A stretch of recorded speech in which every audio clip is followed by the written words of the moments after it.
अस्सलाम वालेकुम। हमारे अंदर बहुत से ऑर्गन सिस्टम मौजूद हैं जो कि मुख्तलिफ फंक्शंस परफॉर्म करते हैं, जैसे कि circulatory system, reproductive system, endocrine system वगैरह। इसी तरह से हमारे अंदर एक ऑर्गन सिस्टम मौजूद होता है जो कि गैसियस एक्सचेंज का रिस्पॉन्सिबल है। वो है रेस्पिरेटरी सिस्टम। रेस्पिरेटरी सिस्टम का मेन पार्ट हमारे लंग्स यानी हमारे फेफड़े हैं। डायग्राम में नजर आने वाले सारे पार्ट्स हमारे रेस्पिरेटरी सिस्टम का हिस्सा है। ये हमारे नोज से स्टार्ट होता है और हमारे फेफड़ों के अंदर मौजूद छोटी छोटी हवा की थैलियों में एंड होता है। उन हवा की थैलियों को एल्वियोलाई कहते हैं।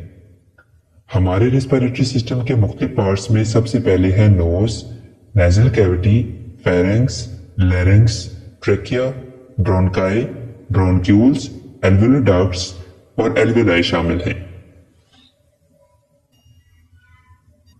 रेस्पिरेटरी सिस्टम का सबसे पहला पार्ट है नोज। बाहर से देखने में नोज हमें कुछ इस तरह से नजर आता है। बल्कि आप जानते हैं हमारा नोज किन टिश्यू से बना हुआ होता है? हमारे नोज के अंदर हाइलाइन कार्टिलेज, बोन और फैटी टिश्यूज मौजूद होते हैं। हमारे नाक में बाहर की तरफ मौजूद ओपनिंग्स को नॉस्ट्रिल्स कहते हैं। हमारे नाक में अंदर की तरफ हॉली चैम्बर मौजूद होता है, यानी कैविटी मौजूद होती है, जिसे नेजल कैविटी कहते हैं। नेजल कैविटी को 3 पार्ट्स में डिवाइड किया जाता है। नेजल कैविटी का एंटीरियर पार्ट जो नॉस्ट्रिल्स की तरफ होता है उसे वेस्टिब्यूल कहते हैं। वेस्टिब्यूल के अंदर हेयर और म्यूकस मौजूद होता है। हेयर और म्यूकस हवा के अंदर मौजूद डस्ट को ट्रैप करता है, यानी एयर को फिल्टर करता है।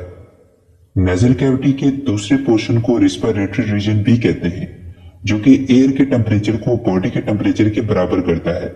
इसी के साथ रेस्पिरेटरी रीजन कुछ एयर को नेजल कैविटी के थर्ड पार्ट की तरफ भेजता है, और नेजल कैविटी के थर्ड पार्ट को ऑल्फैक्टरी रीजन भी कहते हैं।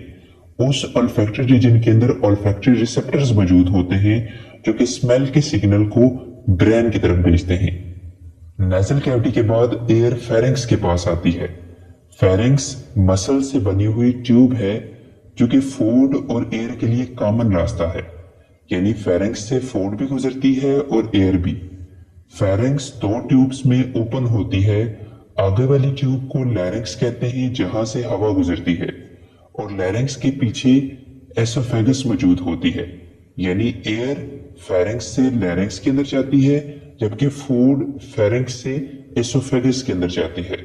फेरिंक्स को भी हम 3 पार्ट्स में डिवाइड करते हैं, नेजोफेरिंक्स, ओरोफेरिंक्स और लैरिंगोफेरिंक्स। नेजोफेरिंक्स फेरिंक्स का वो पार्ट है जो नेजल कैविटी के सामने मौजूद होता है। इसके बाद है ओरोफेरिंक्स। ओरोफेरिंक्स जो कि सेंट्रल रीजन है और ओरल कैविटी के सामने मौजूद होता है। लैरिंगोफेरिंक्स फेरिंक्स का आखिरी हिस्सा है जो लैरिंक्स के ऊपर मौजूद होता है। हवा फेरिंक्स के बाद लैरिंक्स के अंदर इंटर होती है, यानी रेस्पिरेटरी सिस्टम का नेक्स्ट पार्ट लैरिंक्स है। लैरिंक्स की ओपनिंग को ग्लॉटिस भी कहते हैं। इस ग्लॉटिस के ऊपर इलास्टिक कार्टिलेज से बना हुआ टिश्यू मौजूद होता है, जिसे एपिग्लॉटिस कहते हैं। जब हम खुराक खाते हैं तो एपिग्लॉटिस नीचे की तरफ हरकत करता है और ग्लॉटिस को बंद कर देता है, ताकि फूड हमारी लैरिंक्स के अंदर एंटर ना हो। लैरिंक्स को वॉइस बॉक्स भी कहते हैं, क्योंकि इसके अंदर मसल और कार्टिलेज से बने हुए पर्दे मौजूद होते हैं, जिन्हें वोकल कॉर्ड्स कहते हैं, और इन्हीं वोकल कॉर्ड्स की वाइब्रेशन की वजह से हमारे अंदर साउंड प्रोड्यूस होती है। यहां पर एक अहम point, nose, nasal cavity, pharynx और लैरिंक्स को हम अपर रेस्पिरेटरी ट्रैक भी कहते हैं। इसके बाद मौजूद रेस्पिरेटरी सिस्टम के जितने भी पार्ट्स हैं उन्हें लोअर रेस्पिरेटरी ट्रैक भी कहते हैं। लैरिंक्स के बाद एयर ट्रेकिया के अंदर एंटर होती है, यानी रेस्पिरेटरी सिस्टम का अगला पार्ट ट्रेकिया है, जिसे विंड पाइप भी कहते हैं। ट्रेकिया भी स्मूथ मसल से बनी हुई होती है और इसके अंदर कार्टिलेज की रिंग्स मौजूद होती है। बल्कि आप जानते हैं ट्रेकिया के अंदर कौन सा कार्टिलेज मौजूद होता है? जी हाँ, हाइलाइन कार्टिलेज। चेस्ट कैविटी के अंदर ट्रेकिया 2 ट्यूब्स में ओपन होती है। इन ट्यूब्स को ब्रोंकाई कहते हैं, राइट ब्रोंकाई और left bronchi. Right bronchi right lung के अंदर इंटर होती है और लेफ्ट ब्रोंकाई लेफ्ट लंग के अंदर इंटर होती है। लंग्स के अंदर ये ब्रोंकाई और छोटी छोटी ट्यूब्स में डिवाइड होती हैं, जिन्हें ब्रोंक्यूल्स कहते हैं। फिर ये ब्रोंक्यूल्स स्मॉलर ब्रोंक्यूल्स में डिवाइड होती हैं اور اینڈ پر یہ برونکیولز اسمال ڈکٹس کے اندر اوپن ہوتی ہیں جنہیں ایلویولر ڈکٹس کہتے ہیں، اور ایلویولر ڈکٹس ایلویولائی کے اندر اوپن ہوتی ہیں۔ ایلویولائی چھوٹے چھوٹے سیک لائک سٹرکچر ہوتی ہیں، انہی ایلویولائی کے ذریعے گیسز ایکسچینج ہوتا ہے، یعنی کاربن ڈائی آکسائڈ ہمارے بلڈ سے ایلویولائی کے اندر انٹر ہوتی ہے اور آکسیجن ہماری ایلویولائی سے بلڈ کے اندر انٹر ہوتی ہے۔